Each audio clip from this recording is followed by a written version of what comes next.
Atenção! Começa agora uma teleaula de História do Ensino Fundamental. Você vai assistir a teleaula de número 2. Bons estudos! A primeira unidade do curso de História do Ensino Fundamental se chama O Brasil na Construção de um Novo Mundo. Esta unidade estudará a história dos povos indígenas da América, do seu encontro com os europeus no século XV e das relações que a partir daí se estabeleceram. Vamos conhecer a importância dos povos da África e do Oriente na formação de Portugal e a história desses europeus antes de chegarem à América Portuguesa, o futuro Brasil. Entenderemos também o que trouxe os portugueses aqui e aprenderemos sobre a formação do Brasil quando ainda era América Portuguesa.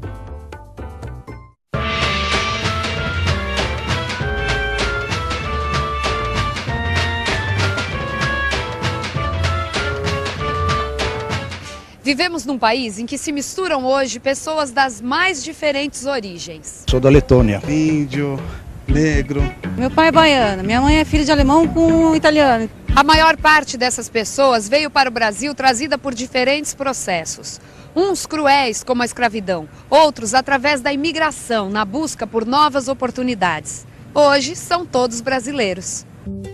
Mas antes mesmo que os primeiros portugueses aqui chegassem, a nossa terra já era habitada, já possuía nativos com culturas muito desenvolvidas e que foram chamados pelos portugueses de índios. Isso sugere uma pergunta: como foi a história dos primeiros habitantes do continente que habitamos? Você tem alguma ideia? Na teleaula de hoje, você vai fazer uma longa viagem no tempo em direção a épocas muito antigas.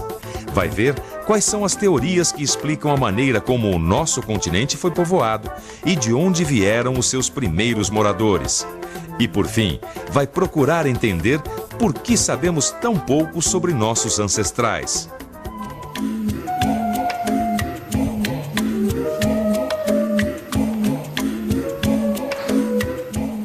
Nossa, Joana, que bonito. Ai, que susto, João. Desculpa. Eu tava em outro mundo, literalmente. São aquelas lendas indígenas, né? São. Eu tô muito entusiasmada em fazer um livro ilustrado. É um mito mais bonito que o outro. Eu mergulhei de cabeça nesse assunto dos índios brasileiros. Você sabe que eu sempre tive curiosidade de saber uma coisa sobre eles? É? Bom, eu não sei tudo, né? Mas, de repente, eu posso responder. É o seguinte, a gente sabe que os índios já estavam aqui quando os portugueses chegaram, certo? Agora, eles chegaram de algum lugar ou eles sempre estiveram aqui? Essa história é muito interessante. Fala sobre a aventura humana, sobre como os seres humanos foram povoando o mundo. Mas, infelizmente, não se tem certezas sobre esse assunto, exatamente, entendeu? O que existe são hipóteses, ou seja, possibilidades de uma resposta a essa pergunta. Existem pelo menos duas hipóteses de povoamento. Uma seria a da migração de vaga populacional que se deslocou até o nosso continente. Uma dessas vagas teria chegado aqui através do Estreito de Bering entre 50.000 e 13.000 anos antes de Cristo. Naquela época, a região da Sibéria, que hoje pertence à Rússia, e do Alasca, região que pertence atualmente aos Estados Unidos, estavam ligadas por uma faixa de terra com aproximadamente 80 quilômetros de extensão. Nossos ancestrais talvez tenham passado por essa faixa. E há a possibilidade de um povoamento ter vindo através do mar, na região que hoje conhecemos como Polinésia, através do Oceano Pacífico. Esta migração teria se estabelecido na América do Sul em tempos bem remotos. Claro que estamos falando de possibilidades, pois essas migrações ocorreram em tempos muito recuados. E se ainda não temos certeza exata de qual teria sido a origem dos povos nativos do nosso continente, há grandes chances destes povos terem feito uma longa viagem a pé antes de se estabelecerem aqui. A pé? A pé. Você já imaginou, Joana, atravessar continentes inteiros a pé naquela época em que quase não havia recursos? É uma aventura impossível de se imaginar. É o que eu acho. Mas nós somos descendentes de povos com espírito de aventura. Gente que deve ter vencido o próprio medo. É verdade. E isso fica mais emocionante quando a gente sabe que tudo isso teve início na velha Mãe África. É reconhecido que a África é o berço da humanidade. Ali se encontram os primeiros registros de grupos humanos no nosso planeta, vivendo em conjunto, buscando formas de sobrevivência e criando artefatos. Na região do Chad, foram achados em 2002 vestígios dos primeiros antepassados humanos, que ali viveram por volta de 7 milhões de anos atrás. É provável que ondas migratórias de alguns grupos humanos tiveram início na África e, com o tempo, foram ocupando diversas regiões do mundo.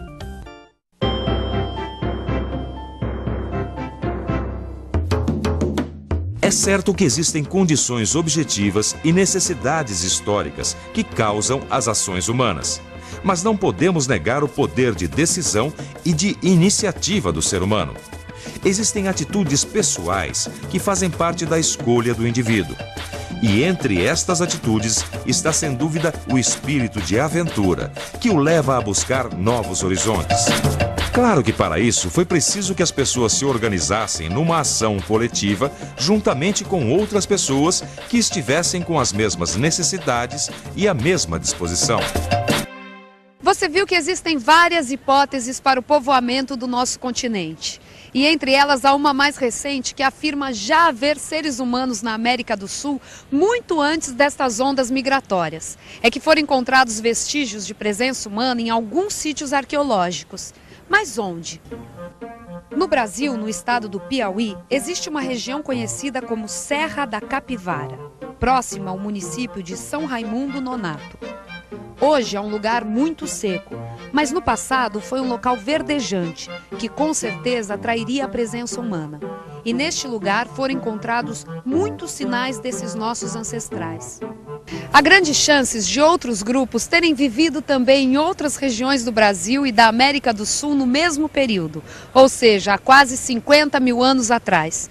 E seguiram pelos séculos seguintes, se espalhando, desbravando regiões, povoando esse nosso imenso continente. Não sei por que eu achava que os índios brasileiros eram mais nômades, que não praticavam agricultura, que ela só era praticada em alguns lugares da América. Mas não foi assim?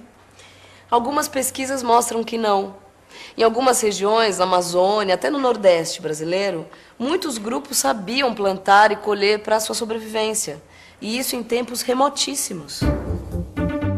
Mais ou menos entre 12.000 e 8.500 anos antes de Cristo, havia muitos grupos humanos habitando a Amazônia, vivendo da coleta de moluscos, de plantas silvestres e de caça de pequenos animais. Esses nossos ancestrais moravam em grutas e cavernas e eram nômades, isto é, não possuíam moradias fixas. Eles são conhecidos pelos pesquisadores como grupos paleoindígenas, que quer dizer indígenas antigos. Por volta de 8.500 anos antes de Cristo, alguns grupos da Amazônia foram descobrindo a agricultura. Alguns desses indígenas deixaram a vida nômade já naquele tempo e se estabeleceram de forma mais fixa num local de moradia. Isso aconteceu principalmente na área da várzea amazônica, e existem vestígios dessa presença dos primeiros agricultores da região. Mais tarde, entre 1000 a.C. e o ano 1000 depois de Cristo, alguns desses povos indígenas da Amazônia não apenas desenvolveram a agricultura e passaram a viver num só lugar, como aprenderam a fabricar objetos de cerâmica e produzir mais do que precisavam. Ou seja, conseguiram criar um excedente agrícola, o que permitiu que alguns de seus integrantes se dedicassem a outras atividades.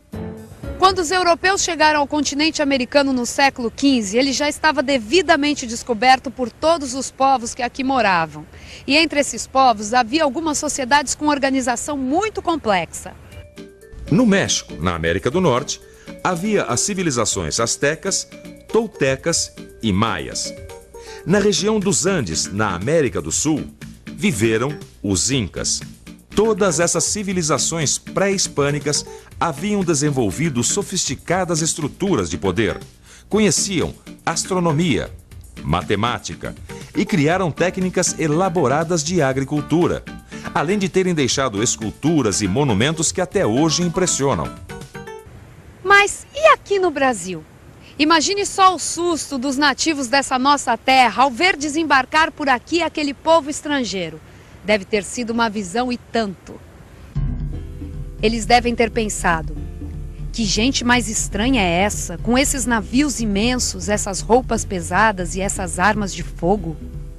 Mas a verdade é que sabemos muito pouco sobre a história dos povos indígenas que habitaram o território brasileiro, a não ser por algumas poucas referências nos documentos dos viajantes portugueses que travaram contato com os primeiros nativos aqui encontrados.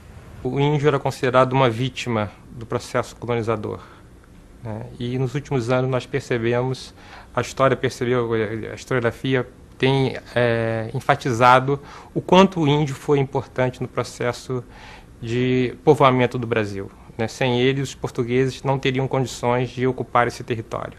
Os índios tiveram uma participação fundamental não só na agricultura, mas também como milícia, né? Expulsando estrangeiros, né? Lutando contra outras etnias, né? Isso faz com que a história do Brasil tenha uma outra cara. Mais de 5 milhões de pessoas viviam na Amazônia no século XVI. Nossa, tudo isso? E praticavam agricultura? Sim.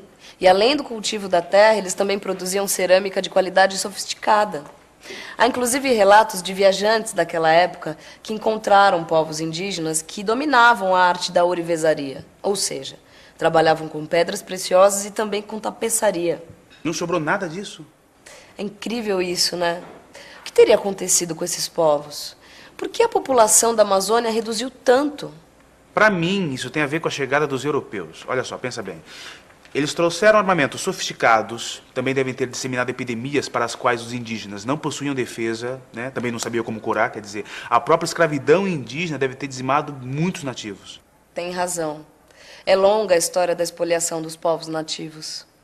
Imagine uma sociedade que tem uma vida comunitária e vê, de repente, aquela caravela chegando e já ditando visões de mundo, regras, modos de relacionamento. Foi terrível e surpreendente. O importante é saber que a força de uma cultura resiste ao tempo e mesmo às violências de que foi vítima. Essas lendas aqui são uma prova viva da beleza da cultura indígena. Legal. Então me mostra, vai, deixa eu ver os seus desenhos. Eu estou ilustrando um mito tupi-guarani que fala sobre o surgimento dos primeiros seres humanos. O Criador, cujo coração é o sol, tataravô desse sol que vemos, soprou o seu cachimbo sagrado e da fumaça desse cachimbo se fez a Mãe Terra. Chamou 7 anciães e disse: gostaria que criassem ali uma humanidade. Os anciães navegaram em uma canoa que era como uma cobra de fogo pelo céu, e a cobra-canoa levou-os até a terra.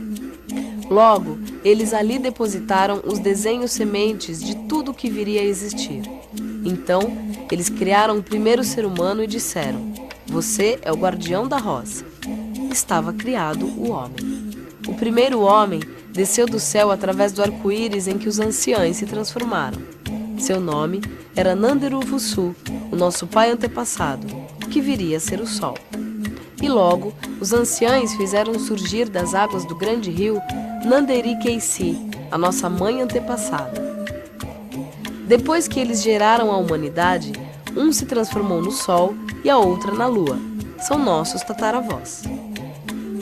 O conhecimento vem através das danças, dos cantos, de narrativas tradicionais que são passadas desde tempos muito antigos, tempos imemoriais, que o conjunto dessas narrativas, dessas danças, desses cantos, vão formando um todo que é a base do conhecimento e da formação de um cidadão da floresta, de um cidadão de uma tribo. E atenção, se liga aí que é hora da revisão. Na teleaula de hoje, você teve de refletir sobre a pergunta: como foi a história dos primeiros habitantes do nosso continente, a América?